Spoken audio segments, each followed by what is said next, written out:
Alright, today I'm going to show you how to change the dispense limit on the ATM.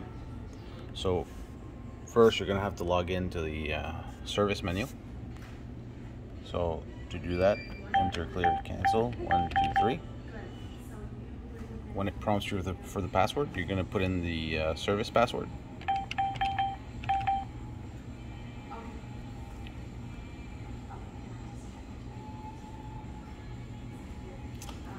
At the bottom right, where it says transaction setup, you're going to click on that. And the current dispense limit on this ATM is $400. So if we want to change it, we're going to click on dispense limit.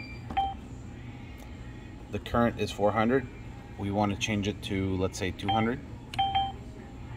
You write 200 and then you press on enter on the keypad. It's going to say operation successful. Now you can see dispense limit has been changed to 200, and you cancel to return,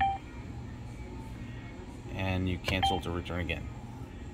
Now the dispense limit has been successfully changed to 200.